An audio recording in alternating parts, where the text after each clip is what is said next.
కనిపించే భగవంతుడు, మనకు కనిపించే భగవంతుడు సూర్య భగవానుడు. ఇక సూర్యుడు లేకపోతే లోకాలు ఏమైందో ఆలోచించండి. అసలు మన భూమి సూర్యుడు కనుక లేదనుకోండి, 4 రోజులు మబ్బులు బట్టి వర్షం పట్టే లేదా మబ్బులు బట్టి ఉంటాను, అబ్బా వేడి లేదు, ఎండ లేదు, బట్టలాడట్లేదు, వెలుగు లేదు, మబ్బుగా ఒక మంద బుద్ధిలాగా ఉంటారు. వెలుగు లేకపోతే మంద బుద్ధిలాగా ఉంటాం, చాలా లేజీగా బద్ధకంగా ఉంటామన్నది. వెలుగు లేకపోతే మనకి ఆ బద్ధకాన్ని పోగొట్టేది, లేజినెస్ ని పోగొట్టేది మనకి కాంతి. ఓకేనా? ఒక్కసారి మీరేంటి ఇద్దరు క్లాసా? ఇది ఏమిటిది? క్లాసేనా? ప్రత్యక్షంగా కనిపించే భగవంతుడు సూర్య భగవానుడు. ఈ సూర్య భగవానుడు లేకపోతే అంత అంధకారమేనా? ఒక లేజినెస్, బద్ధకం. అలాగే మనకి కావలసిన ఫుడ్ కావాలి అన్నా కానీ ఆ సూర్యుడి యొక్క శక్తి వల్లనే మొక్కలు ఎదుగుతాయి. ఆ సూర్యశక్తి లేకపోతే మొక్కలు ఎదగలుగుతా. మీకు ఆల్రెడీ స్కూల్లో సైన్స్లో చాలా ప్రాజెక్ట్స్ ఉంటూ ఉంటాయి. పూల పుట్టి తీసుకురండి, లేదా ఏదో ఒక మొక్కను తీసుకురండి, ఇంట్లో చీకట్లో పెట్టండి, మొక్కకు రోజు నీళ్లు పోయండి, మొక్క పెరుగుతుందా లేదా అబ్జర్వ్ చేయండి. మన సైన్స్ బుక్లో ఉంటుంది ఎక్స్పెరిమెంట్. అవునా కాదా? ఉంటుంది.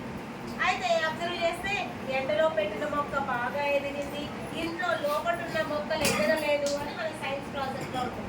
అంటే మనకి ఆ మొక్క ఎదగాలి. మనం తినే ఫుడ్ అంతా మొక్కల నుంచే వస్తుంది. ఆ మొక్కల నుంచి వచ్చే ఫుడ్ మొక్కల నుంచి ఎలా వస్తుంది? మన సూర్యశక్తిని ఉపయోగించుకునే కదా మొక్క ఎదిగేది, పువ్వులు కాయలు కాసేది. కాబట్టి అలాంటి శక్తిని, మనకు కావలసిన శక్తి అంతా సూర్య భగవాన్ నుంచి వస్తుంది.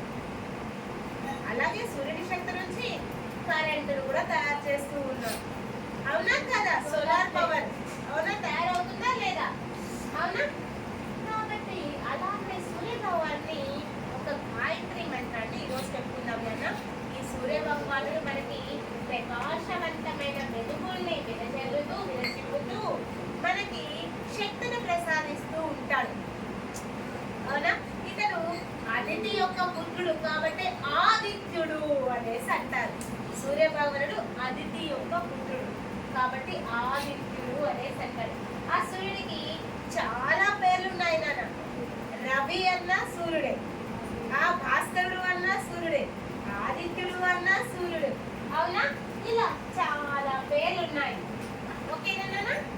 ఇప్పుడు ఆ సూర్య భగవాన్ యొక్క శ్లోకాన్ని, గాయత్రి మంత్రాన్ని నేర్చుకున్నాము. నమస్కార స్థితిలో ఉంటుంది. ఓం భాస్కరాయ విద్మహే, ఓం భాస్కరాయ విద్మహే, ఓం భాస్కరాయ విద్మహే, ఓం భాస్కరాయ విద్మహే, మహాద్యుతికరాయ ధీమహి, మహాద్యుతికరాయ ధీమహి, మహాద్యుతికరాయ ధీమహి, మహాద్యుతికరాయ ధీమహి, తన్నో ఆదిత్య ప్రచోదయాత్, తన్నో ఆదిత్య ప్రచోదయాత్, ఓం భాస్కరాయ విద్మహే, ఓం భాస్కరాయ విద్మహే, మహాద్యుతికరాయ ధీమహి, మహాద్యుతికరాయ ధీమహి, తన్నో ఆదిత్య ప్రచోదయాత్, తన్నో ఆదిత్య ప్రచోదయాత్, ఓం భాస్కరాయ విద్మహే, ఓం భాస్కరాయ విద్మహే, మహాద్యుతికరాయ ధీమహి, మహాద్యుతికరాయ ధీమహి, తన్నో ఆదిత్య ప్రచోదయాత్, తన్నో ఆదిత్య ప్రచోదయాత్, ఓం శాంతి శాంతి శాంతి, ఓం శాంతి శాంతి శాంతి. అత్యంత ప్రకాశవంతమైన కాంతిని వెదజల్లే సూర్య భగవాన్ని నమస్కరిస్తూ మనము ఈ శ్లోకాన్ని చెప్పాలన్న. మహాద్యుతికరం అంటే ప్రకాశవంతమైన వెలుగు ఇచ్చే ఆదిత్యుడు, అతిథి యొక్క పుత్రుడైన ఆదిత్యుడికి నమస్కారము అని చెప్తున్నాము. అలాంటి సూర్య భగవానుడు మాకు